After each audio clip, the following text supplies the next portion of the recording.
Innal hamdalillah nahmaduhu wa nasta'inuhu wa nastaghfiruh wa na'udzu billahi min shururi anfusina wa min sayyiati a'malina. May yahdihillahu fala mudilla lahu wa may yudlil fala hadiya lahu. Asyhadu an la ilaha illallah wahdahu la syarika lahu wa asyhadu anna Muhammadan abduhu wa rasuluh sallallahu alaihi wasallam rasul mazidah. Ayyuhal muslimun usikum bittaqwallahi jalla wa ala kama qala tabaraka rabbuna jalla wa ala ya ayyuhalladzina amanu taqullaha haqqa tuqatih wa la tamutunna illa wa antum muslimun wa qala rabbuna tabaraka wa ta'ala ya ayyuhalladzina amanu taqullaha wa qulu qawlan sadida yuslih lakum a'malakum wa yaghfir lakum dhunubakum wa may yuti'illaha wa rasulahu faqad faza fawzan 'azima. Amma ba'd, fa inna asdaqal hadithi kitabullah wa khairal hadi hadi Muhammadin alaihi salatu wassalam wa syarrul umuri muhdatsatuha fa inna kulla muhdatsatin bid'ah. Jamaah-jamaah yang dimuliakan oleh Allah Subhanahu wa taala, kembali kita langkahkan keinginan kita menuju masjid yang barakah ini untuk melaksanakan salah satu kewajiban kita tiap hari, yaitu salat Jumat secara berjamaah. Maka di Jumat kali ini kita akan coba untuk mengingatkan diri kita dengan sebuah hadis yang agung dari baginda Nabi kita Muhammad SAW. Hadis ini juga disebutkan oleh Imam Nawawi dalam kitab Arba'un beliau di nomor hadis yang ke-14. Dan hadis yang diriwayatkan oleh Imam Bukhari Muslim dan sahabat yang mulia Ibnu Mas'ud radhiyallahu taala. Di mana Nabi kita Muhammad alaihi salatu wasallam bersabda, la yahillu damu imri'in muslim illa bi-ihdatsah. Tidak halal darah seorang muslim kecuali dengan 3 perkara. At-tayyibuz zani wa nafsu bil nafs wa tariku lidini al-fariqu lil jamaah. Yaitu orang tua atau orang yang telah meninggal kemudian dia berzina, maka boleh dia dibunuh. Yang kedua, orang yang membunuh, maka dia juga boleh untuk dibunuh. Dan yang ketiga, orang yang murtad meninggalkan agamanya, maka dia juga boleh dibunuh. Jamaah-jamaah yang dimuliakan oleh Allah Subhanahu wa taala, hadis ini mungkin di dalamnya akan kita bahas dengan 2 pembahasan yang sangat penting. Sebab hadis ini mengandung 2 perkara yang sangat penting yang harus selalu kita ingat. Pertama, kata Rasulullah SAW, la yahillu damu imri'in muslim. Tidak halal darah seorang muslim. Nah, potongan hadis ini menunjukkan kepada kita tentang keindahan syariat Islam. Bagaimana Allah Subhanahu wa taala menjaga darah seorang muslim, menjaga jiwa seorang muslim. Maka mereka tidak boleh dilukai, tidak boleh disakuti, apalagi sampai dibunuh. Semua perkara-perkara yang dilarang oleh Islam.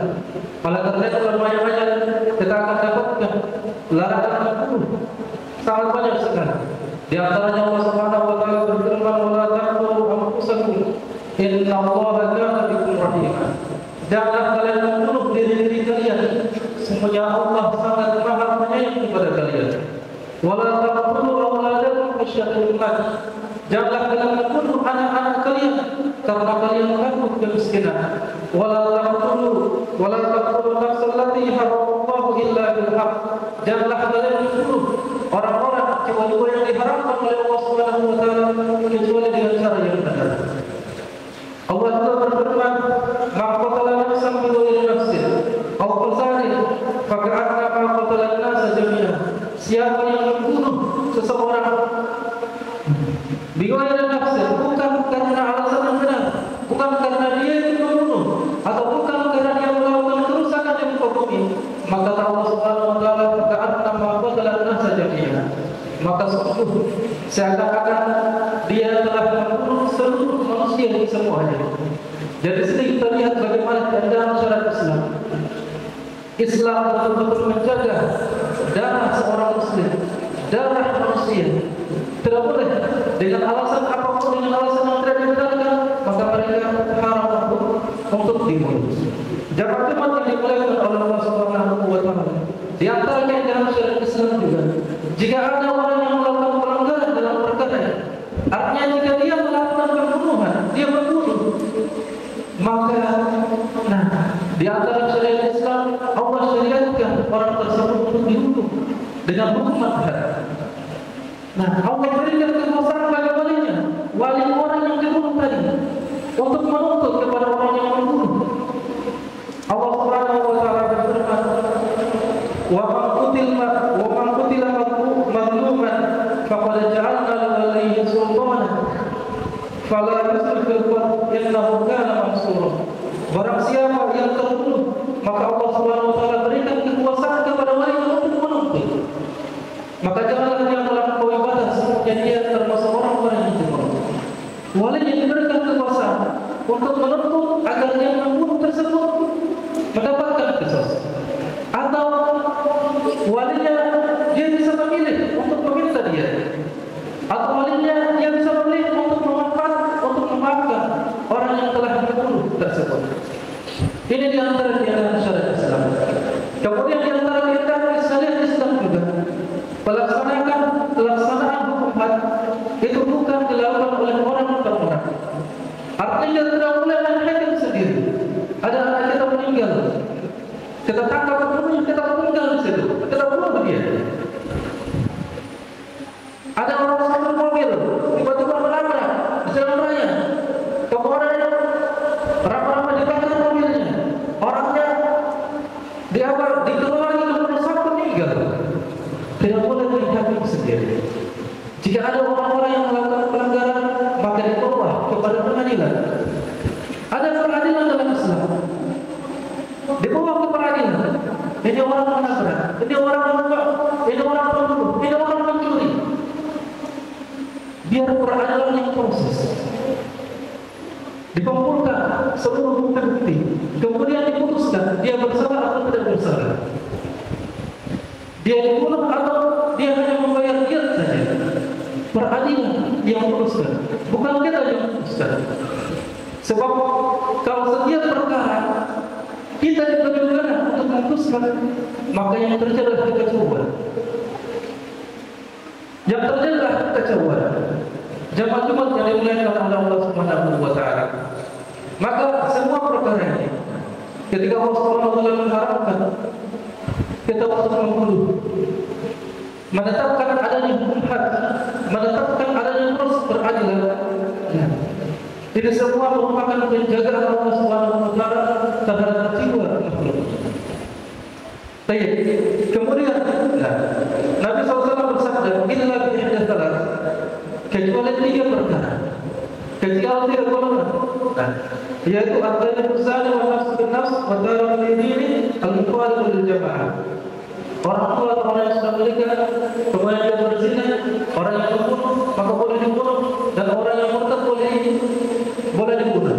Nah, jadi ini 3 golongan di antara golongan yang boleh ditumpahkan darahnya atau dibunuh. Tapi ingat saja bahwasanya semua yang menetapkan hukum bunuh, hukum mati tadi adalah belum peradilan. Baik. Kemudian yang kedua, dari hadis ini yaitu ketika Nabi SAW menyebutkan illa ihdath thalath, kecuali dari 3 perkara, maka hadis ini mengingatkan kepada kita untuk menjauhi dosa-dosa besar. Untuk menjauhi dosa-dosa besar. Jamaah Jumat yang dimuliakan Allah Subhanahu wa taala, dalam hadis ada 3 dosa besar yang Nabi SAW sebutkan. Yang pertama, perbuatan berzina. Terlebih kalau dia sudah menikah, maka hukumannya lebih besar. Maka Islam mengharamkan yang namanya perzinahan, perselingkuhan, hubungan sesama jenis dan lain sebagainya. Allah SWT berfirman, "Wala taqrabuz zina innahu kana fahishatan wa sa'a sabila." Janganlah kalian dekati perzinahan, sebab dia adalah perbuatan fahisyah, perbuatan yang keji, wa sa'a sabila, jalan yang jelek. Oleh karena itulah Allah Subhanahu wa taala selain mengharamkan perzinahan, Allah juga menutup jalan-jalan yang bisa mengantarkan seorang kepada perbuatan zina. Allah Subhanahu wa taala berfirman, "Wa qul lil mu'minina yaghuddu min absarihim wa yahfazu furujahum, dzalika azka lahum." Katakanlah kepada orang-orang mukmin yang beriman, hendaknya mereka menundukkan pandangan-pandangan mereka, menjaga kemaluan-kemaluan mereka. Dzalika azka lahum. Itu lebih suci merdeka. Apakah perintah ini hanya untuk laki-laki saja? Tidak. Di kelanjutan ayat Allah Subhanahu wa taala perintahkan kepada perempuan, wa qul lil mu'minat yaqulna min absarihinna wa yahfazna furujahunna wa la yubdina zinatahunna illa ma dhahara minha. Dan katakan juga kepada perempuan yang beriman, hendaknya mereka juga menundukkan pandangan mereka, menjaga kemampuan mereka, dan tidak menampakkan perhiasan mereka kecuali apa yang nampak dari mereka, apa yang biasa nampak dari mereka. Sebab dari mata itu asalnya perbuatan perzinahan, dari mata kemudian turun di hati, kemudian dilakukan dengan perbuatan. Di ayat lain yang lain lagi, bagaimana Allah Subhanahu wa taala membatasi perbuatan antara laki-laki dengan perempuan. Wa idza sa'altumuhunna mata'an fas'aluhunna min wara'i hijab. Jika kalian ingin meminta sesuatu kepada perempuan, maka mintalah dari belakang hijab. Dzalikum athharu liqulubikum wa qulubihim. Kata Allah Subhanahu wa taala, itu lebih suci untuk hati-hati kalian dan juga untuk hati-hati mereka. Jadi dibatasi pergaulan antara laki-laki dan perempuan. Dan semua ini tujuannya untuk apa? Untuk menutup pintu-pintu perzinahan. Jamaah-jamaah yang dimuliakan oleh Allah Subhanahu wa taala. Kemudian dosa besar kedua yang disebutkan oleh Islam adalah dosa membunuh. Haramnya membunuh. Nah, kita sudah sebutkan di antara ayat tentang larangan untuk membunuh seperti Allah Taala, wala taqtulu nafsan allati harrama illa bil haqq. Janganlah kalian membunuh jiwa yang diharamkan kecuali dengan cara yang benar. Allah Subhanahu wa taala dalam ayat yang lain menyebutkan tentang bagaimana besarnya dosa pembunuh ini. Allah Subhanahu wa taala berfirman, "Wa man qatala mu'minan muta'ammidan fajazaohu jahannam khalidan fiha wa ghadiba Allahu alaihi wa la'anahu wa a'adda lahu 'adzaban 'azima." Siapa yang membunuh seorang muslim dengan sengaja, maka apa dosanya? Apa balasannya? Kata Allah Subhanahu wa taala, "Fajazaohu jahannam." Balasan bagi dia adalah neraka. Khalidan fiha, dia kekal dalamnya. Wa ghadiba Allahu alaihi, Allah murka kepadanya. Wa la'anahu, Allah melaknatnya. Wa a'adda lahu 'adzaban 'azima. Allah siapkan baginya azab yang sangat besar. Jemaah-jemaah yang dimuliakan oleh Allah Subhanahu wa taala, karena besarnya dosa pembunuh, maka syariat itu telah mensyariatkan untuk menutupi jalan-jalan. Allah Subhanahu wa taala berfirman dalam hadis qudsi, "Ya bani Adam, inni haramtu dzulma 'ala nafsi wa ja'altuhu bainakum muharraman." Wahai anak cucu Adam, sungguhnya saya telah mengharamkan untuk dirimu perbuatan kezaliman, penganiayaan, dan saya jadikan perbuatan sebagai sesuatu yang diharapkan juga bagi kalian, sebagai bentuk untuk menutup pintu-pintu ini. Nabi SAW bersabda, "Sibabul muslim fusuqun wa qitaluhu kufrun." Mencela, menghina seorang muslim ini perbuatan fasik, sedangkan membunuhnya ini perbuatan kufur. Di awal ini perbuatan apa? Mencela dan menghina. Sebab keburukan awal, sebab awal orang membunuh itu karena dari dicela, dari dihina, sakit hati dia, langsung dipukul. Pulang ke rumah, ambil parang, bunuh. Maka yang diharamkan mencela teman, menghina teman, ditakutkan hal-hal seperti itu. Maka perkara-perkara yang bisa mengantarkan kepada proses pembunuhan yang juga diharamkan dalam syariat. Kemudian kita lihat dosa yang ketiga. Dosa besar yang ketiga adalah hadis yang adalah murtad. Al-murtad adalah naudzubillah min dzalik. Allah Subhanahu wa taala berfirman tentang orang-orang yang murtad, "Wa may yartad minkum 'an dinihi fayamut wa huwa kafir, fa ulaika habitat a'maluhum fid dunya wal akhirah, wa ulaika ashabun nar hum fiha khalidun."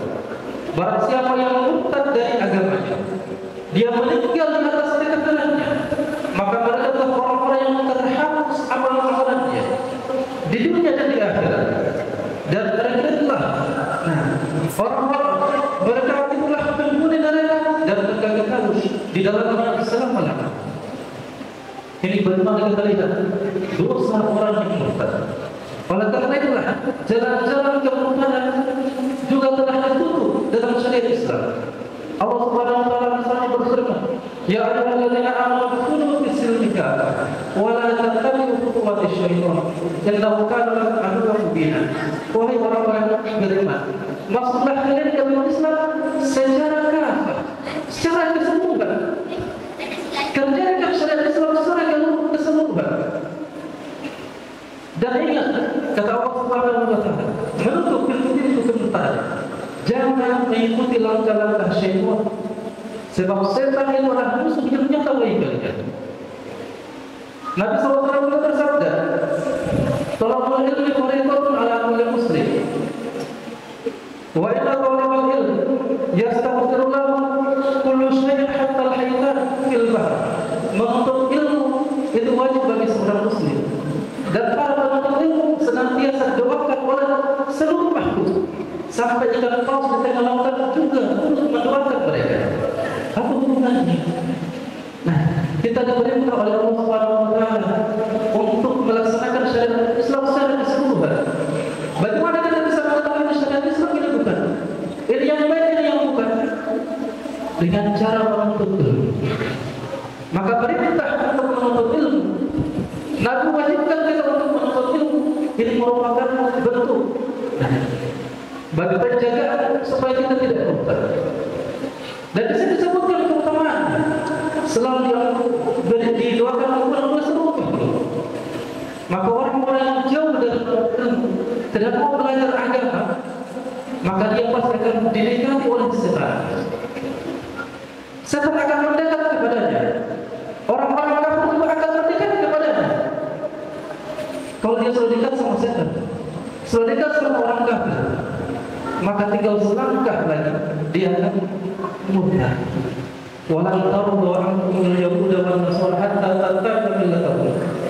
Orang-orang Nasrani, orang-orang Yahudi tidak akan pernah ridho sama kalian sampai kalian mau masuk di agama mereka.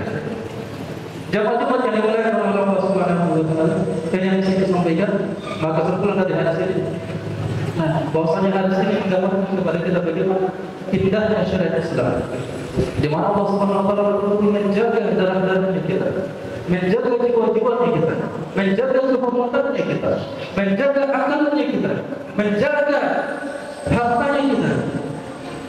Nah, dan yang kedua, hendaknya kita menjauhi dosa-dosa besar dan seluruh perkara-perkara yang bisa mengantarkan kita untuk melakukan dosa besar tersebut. Baik, barakallahu wa lakum fil Qur'anil azim wa nafa'ana wa iyyakum bima fihi min al-ayati wa dzikril hakim. Taqabbalallahu minna wa minkum tilawatahu innahu huwal ghafurur rahim.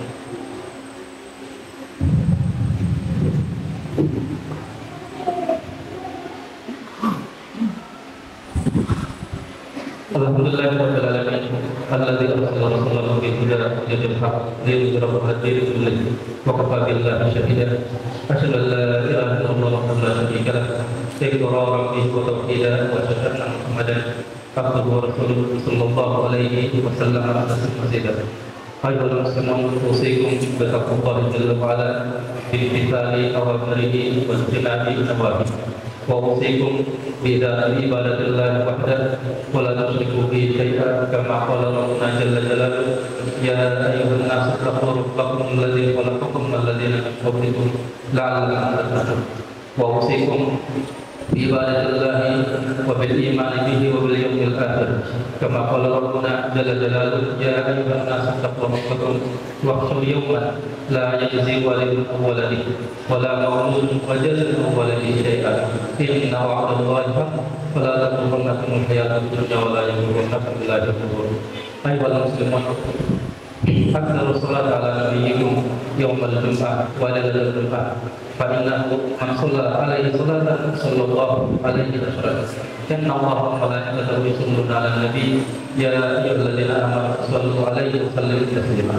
اللهم صل على محمد وعلى آل محمد كما صليت على إبراهيم وعلى آل إبراهيم إنك حميد مجيد وبارك على محمد وعلى آل محمد كما باركت على إبراهيم وعلى آل إبراهيم إنك حميد مجيد اللهم اغفر للمسلمين والمسلمات والمؤمنين والمؤمنات الأحياء منهم والأموات إنك سميع قريب مجيب الدعوات يا قوي العدل اللهم اقسمنا من خشيتك ما تحول به بيننا وبين معصيتك ومن طاعتك ما تبلغنا بها جنتك ومن اليقين ما تهون به علينا مصائب الدنيا ومتعنا بأسماعنا وأبصارنا وقوتنا ما أحييتنا واجعله الوارث منا اللهم لا تجعل مصيبتنا في ديننا ولا تجعل الدنيا أكبر همنا ولا مبلغ علمنا ولا تسلط علينا من لا يرحمنا اللهم لا تدع لنا هما إلا غفرته ولا هما إلا فرجته ولا دينا إلا قضيته ولا حاجة من حوائج الدنيا والآخرة